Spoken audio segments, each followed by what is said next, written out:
Hello students and welcome to Mathemania. As we were solving exercise 4F, now we are here on question number 16. So let us get started.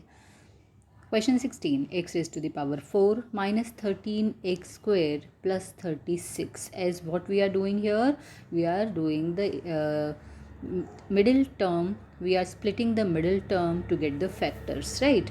So we here, as you can see, your sum is not in ax square plus bx plus c form. So first thing what we have to do, the first term, that is x raised to the power 4, we will write it as x square whole square. Then it becomes ax square plus bx plus c form. Now you can split the middle term. As you can see here, your middle term is minus 13 and the product of a and c, the first term and the last term, is 36.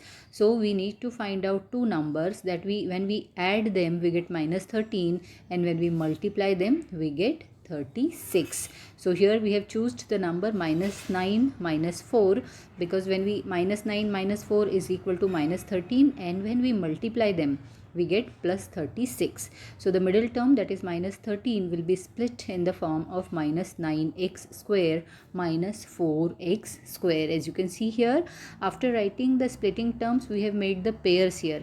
So x square whole square minus 9x square becomes the first pair. Second pair is minus 4x square plus 36. Now from the first pair we are taking x square as common. So what is remaining inside? X square minus 9. And from the second pair we are taking minus 4 common. So x square minus 9 is remaining. Now in both the terms you can see x square minus 9 is common. So take it out, and what will remain in the next bracket? From the first term x square, and from the second term minus 4. So but here you can see that both are in the form of a square minus b square. As you can see, 9 can be written as 3 square and 4 can be written as 2 square. So we can split it more into more smaller terms, and therefore what we are doing, we are splitting it using the formula a square minus b square is equal to a plus b, a minus b. So our factors become x plus 3, x minus 3, x plus 2, x minus 2. With this, the question number 16 is completed.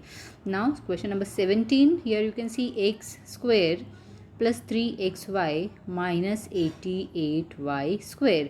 Here middle term is plus 3 and the product here is minus 88, children. As you can see, the first term is having 1 and the third term is having minus 88. So 1 into minus 88 will give you minus 88.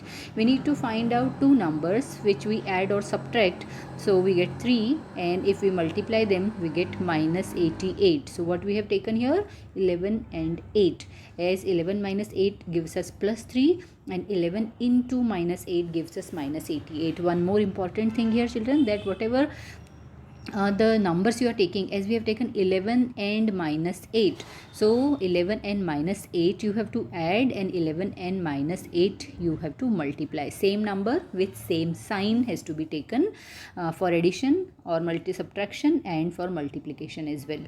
सो यहाँ पर हमने क्या किया है, middle term is 3xy, उसको 11xy और minus 8xy के form में स्प्लिट कर दिया है. उसके बाद हमको पेयर मिल गए हैं. फर्स्ट पेयर में से हमने x को कॉमन लिया तो बचा x प्लस 11. सेकेंड पेयर में से माइनस 8y को कॉमन निकाल लिया है, माइनस साइन को भी कॉमन ले लिया है बाहर. तो हमारे टर्म्स जो बचेंगे that will be positive. x plus 11 बचा. अभी x प्लस 11 दोनों में कॉमन है, उसको बाहर निकालो तो अंदर बचेगा x minus 8y. With this our question number 17 is done, and let us go for question number 18. What is the question 18? It is x raise to the power 4 minus x square y square minus 72 y raise to the power 4.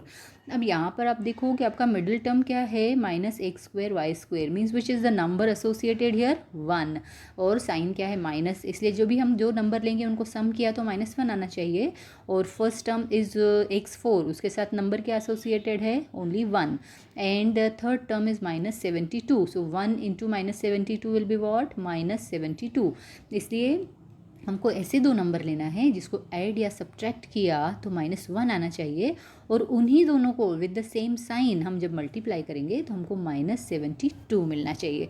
तो यहाँ पर we know that 9 8 जा 72, लेकिन हमको -1 चाहिए ना, इसलिए हमने क्या किया, 9 को माइनस साइन लगाया और 8 को plus, because minus plus is minus and the bigger number sign is negative, इसलिए जब हम सब्ट्रैक्ट करेंगे तो हमारा आंसर आएगा -1। और -8 एंड -9 एंड +8 को जब मल्टीप्लाई करेंगे तो minus plus is again minus, and so our answer will be -72।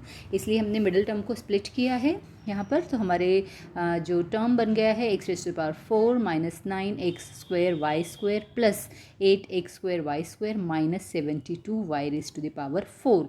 अभी फर्स्ट टर्म में से x² को कॉमन निकाला है तो अंदर बचेगा x² -9 y²। सेकेंड पेयर में से 8 y² कॉमन निकाला है तो अंदर फिर से बचेगा x² -9 y²। अभी आप देखो अंडरलाइन किया है, x² -9² दोनों को कॉमन निकाल लिया तो सेकेंड ब्रैकेट में हमारे पास फर्स्ट टर्म में से बचेगा x² और सेकेंड टर्म में से बचेगा +8 y²। अभी यहाँ पर आपको देखना है कि और ज़्यादा हम इसको स्प्लिट कर सकते हैं क्या, इसमें और ज़्यादा आगे हम लोग और सिंप्लीफाई कर सकते हैं क्या। अगर आप यहाँ पर फर्स्ट ब्रैकेट को देखेंगे तो इसको x² -3y का होल स्क्वायर के फॉर्म में लिख सकते हैं। Second bracket we have to keep it as it is x² + 8y²।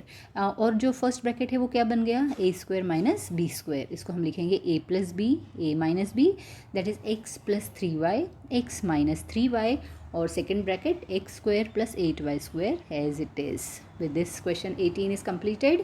Let us go for question number 19. Now what is question 19? It is a³ b³ -9a² b² + 20ab। अब यहाँ पर सबसे पहले तो हमको क्वेश्चन को देखकर यही समझ में आ जाना चाहिए कि it should be in the form of a² + bx + c। अगर वो फॉर्म मिल जाता है ना तो बहुत इजी हो जाता है सम को सॉल्व करना। यहाँ पर क्लियरली हमको दिख रहा है कि ए बी तीनों टर्म्स में कॉमन है। तो हमने एक और सम में जैसे पिछले वीडियो में किया था उसमें से 5 को हमने कॉमन लिया था, वैसे यहाँ पर हमने क्या किया, ए बी को कॉमन निकाल लिया तीनों टर्म्स में से। तो हमारे पास जो टर्म्स बचती हैं वो क्या होती है, a² b² -9 ab + 20। अब हमको क्या करना है, मिडल टर्म क्या है 9 -9, राइट। -9 को स्प्लिट करना है, और कैसे स्प्लिट करना है कि sum should be -9 and product should be 20।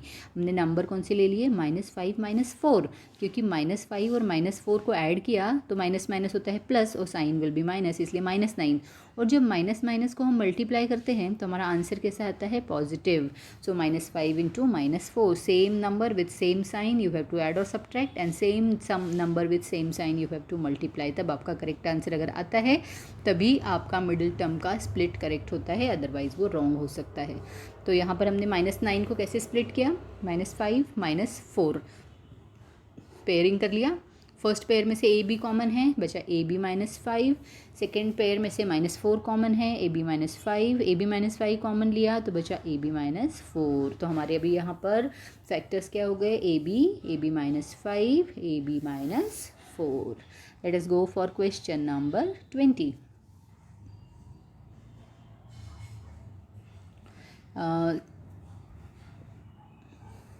x² + x का होल स्क्वायर + 4x² + x -21। अब यहाँ पर आप देखो x² 4 is the middle term, product should B -21, इसलिए हमने क्या किया है, 7 और -3 ये दो नंबर लिए हैं। 7 - 3 is 4 and 7 × -3 is -21। Middle term हमारे पास क्या है, 4, उसको हमने कैसे स्प्लिट किया है, 7 - 3 पेयरिंग कर लिया। फर्स्ट पेयर में से x² + x कॉमन है तो बचेगा x² + x + 7।